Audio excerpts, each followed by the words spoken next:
మహిళలకే కాదు మానవులందరికీ కూడా ఆదర్శంగా నిలబడి ఆడపిల్లల గౌరవ మర్యాదలను కాపాడుకునే క్రమంలో ఈరోజు వలీబాయ్ చనిపోయారు. ఆ కుటుంబానికి తక్షణమే ఒక 25 లక్షల రూపాయలు ఎక్స్గ్రేషియా పట్టింది.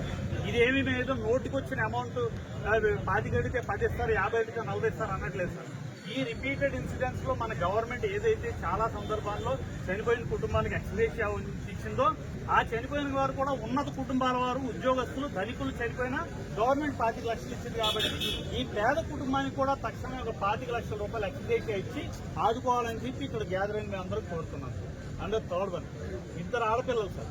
మొత్తం ఆ తల్లి, 2 పిల్లలు, ఆయన చెల్లెలు, ఒకే ఇంట్లో 5 ఉన్నారు. ఒక్కరికి కూడా వేరే జీవనాధారం లేదు.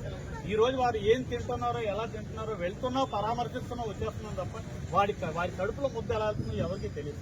2 పిల్లలు ఉన్నారు, చదువుకొని ఉన్నారు, ఉన్నత విద్యావంతులు ఉన్నారు. కాబట్టి ఖచ్చితంగా వారిలో ఒకరి మేము ఫెయిర్ డిమాండ్ చేస్తున్నాం. 2కి ఉద్యోగాలు వేయాలని చెప్పేది మీడియా ముందు చెప్పాము.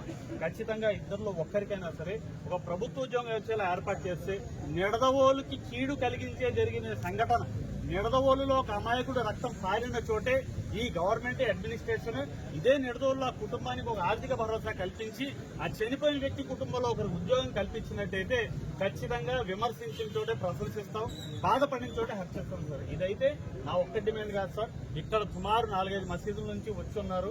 And one more thing sir, ఎటువంటి అనౌన్స్మెంట్స్, బిగ్గర్ గ్యాదరింగ్స్ లేకుండా ఇంతమంది వచ్చారు. కేవలం న్యాయం డిమాండ్ చేయడానికి మాత్రమే ఇక్కడికి వచ్చారు. పోలీస్ డిపార్ట్మెంట్ మాకున్న డిమాండ్స్ ని సీఏ గారు చాలా వివరంగా చెప్పాము. వారు వెంటనే హామీ ఇచ్చారు. ఎస్పీ గారితో మరోసారి మాట్లాడుతాను, అన్ని ఫుల్ఫిల్ చేస్తున్నారు. మీరు కూడా ఎక్స్గ్రేషియా ఒకటి, ఆ పిల్లలకు ఉద్యోగం ఇచ్చే విషయం ఒకటి, దయచేసి 2 విషయాల్లో దీని ఒక స్పెషల్ కేసుగా మీరు ట్రీట్ చేసి ఇదొక తత్కాలనుకోండి, ఏదో రకంగా మీరిద్దరికి న్యాయం చేయగలిగితే ఈ ఉద్రిక్తతను చల్లార్చినట్టు అవుతుంది. న్యాయస్థానం మీద, పోలీస్ వ్యవస్థ మీద, జ్యుడిషియరీ మీద, అందరి మీద కూడా పౌర సమాజానికి మంచి నమ్మకం కలుగుతుందని చెప్పి ఇక్కడ ఉన్న ప్రతి ఒక్కరి తరఫున నేను మీకు తప్పకుండా మా సైడ్ నుంచి కూడా చేస్తాను.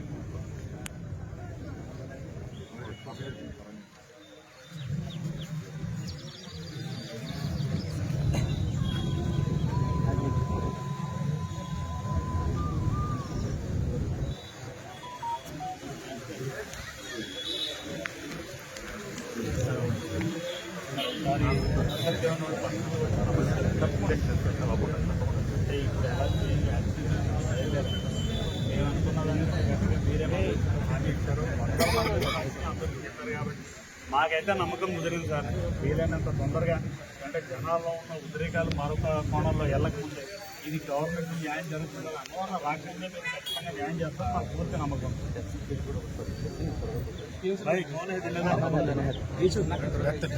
మీకు టెక్నికల్ గా ఎటువంటి సహాయం కావాలన్నా, ఆ ఫ్యామిలీ ఎక్కడికన్నా వచ్చి కన్వెన్షన్ ఇవ్వాలన్నా, ఆ ఫ్యామిలీ ఎవరితో వచ్చి మాట్లాడాలన్నా, వారి సంబంధికులు ఇక్కడ యూత్ ఎవరైతే ఉన్నారో, పెద్దలు ఎవరైతే ఉన్నారో వాళ్ళ రెస్పాన్సిబిలిటీ తీసుకుంటారు. డెఫినెట్ గా విత్ ఇన్ అవర్ సార్ మీరు ఎవరిని వెళ్లి కలవమంటే వాళ్ళని కలుస్తారు. మీకు కావాల్సింది ఫుల్ఫిల్ చేస్తారు.